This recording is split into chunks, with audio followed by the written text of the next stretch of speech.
Mas você tocou numa coisa que eu acho que é a parte que eu mais tenho curiosidade mesmo e que pode fazer um pouco parte dessa mística do advogado criminalista, né? De defender assassino. No caso de Brumadinho ou de um assassino, como que é a sua cabeça de eu posso estar defendendo um assassino, eu posso estar defendendo um criminoso, o meu papel é só estar lá e não pensar muito sobre isso? Como que como funciona a sua cabeça? Falando com você mais Claro, de geral, né? Claro. É uma construção que, se você não faz essa construção, você não consegue trabalhar. Porque, obviamente, eu defendo casos que a acusação é horrível. Independente do meu cliente ter cometido ou não cometido, a acusação por si só é uma coisa horrível. É uma coisa difícil de você estar perto, de você conviver. Às vezes você convive anos com o processo. Tem que ver as provas, tem que ver todas. É uma acusação horrível. Então, assim, você tem que ter.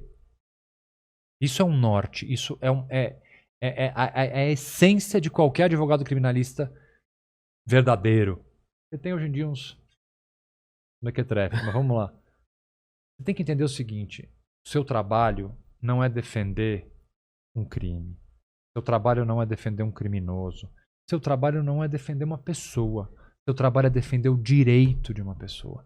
Se você não consegue diferenciar a pessoa que você está defendendo e o direito que essa pessoa tem, você não consegue, porque essa pessoa muitas vezes pode te causar repulsa. Entendi. Porque ela pode ser de fato culpada e o crime é grave. Então você tem que deslocar o teu trabalho da pessoa e você tem que pensar no direito. Por quê? Porque o direito é um só. Todo mundo tem O direito é um de só. se O direito é um só. defender. O direito que eu tenho de arrolar testemunhas, de ser ouvido, de apresentar recursos, é o mesmo direito que você tem, quem está nos ouvindo tem, e que um bandido culpado tem. O direito é um só. A gente não consegue fazer um código de processo penal para o inocente e um código de processo penal para o culpado. A lei é uma só. Não tem uma constituição para o bonzinho e uma constituição para o mal. É uma só. Então, a partir do momento que o advogado criminalista entende que ele está trabalhando na defesa de direitos e não na defesa de pessoas, e muito menos na defesa de crimes, eu não tenho esse dilema. Então, não me importa. A bem da verdade, não me importa o caso. Não me importa se ele é culpado ou se é inocente, porque eu não estou defendendo. O que você vai fazer defender o direito pegar dele. o caso, entender e falar pra ele, ó, aconteceu isso e eu te aconselho a fazer isso. É isso? Eu vou, mesmo que você seja... Vamos imaginar o seguinte. Tem cliente meu que confessa. Tem? Claro que tem. Tem cliente que é réu confesso. Como é que eu vou defender um réu confesso? Da mesma forma que eu defenderia um inocente. Ele tem que ter um processo justo. Se ele for condenado, tem que ser condenado a uma pena justa. Se ele for preso, ele tem que cumprir essa pena no limite do tempo que ele foi condenado. Entendi. Eu tenho que defender os direitos que ele tem. Então, se a minha régua é o direito, não importa o caso. Não importa se ele confessou, se ele não confessou, se ele fez ou se ele não fez, se ele é ladrão de galinha, se ele é ladrão do banco ou se ele é o dono do banco. O direito é o mesmo. Você falou que ele confessou pra você ou confessou pro juiz, pra todo mundo? Pode ser as duas coisas. Essa coisa do cliente confessar pro advogado é um pouco folclore também, né? As pessoas acham que o cliente chega A primeira coisa que fala, eu matei minha mulher, me tira da cadeia. Eu ia perguntar isso. Eu queria saber, inclusive, se você, quando vai montar uma defesa, se conversa com... Não tem nada disso. Não, eu converso. Mas... Você pergunta pro cara? Não, mas pergunta. não quero saber. Pra mim não faz a menor diferença. Aí que tá. Se a Gente, eu sei que assim, é difícil. É difícil, né? É difícil você pensar, mas assim, pra mim não faz a menor diferença. Porque se eu tô defendendo o direito dele, se ele fez ou se ele não fez, o direito é o mesmo. Há alguns casos, por exemplo, crimes financeiros complexos. O cara é acusado de uma grande operação na bolsa envolvendo fundos, valores.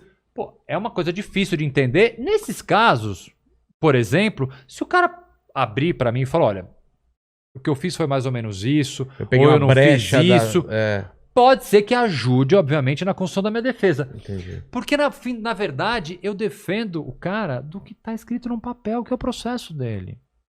Se no processo dele tá dizendo isso, eu tenho que defender ele disso. No processo tá dizendo que ele tá acusado de matar a mulher com 2 tiros. Aí você vai pegar aquilo... Se ele virar pra mim e falar, não fui eu, minha defesa não foi ele. Não foi você, então tá bom. Então vamos reunir prova pra... De que não foi você.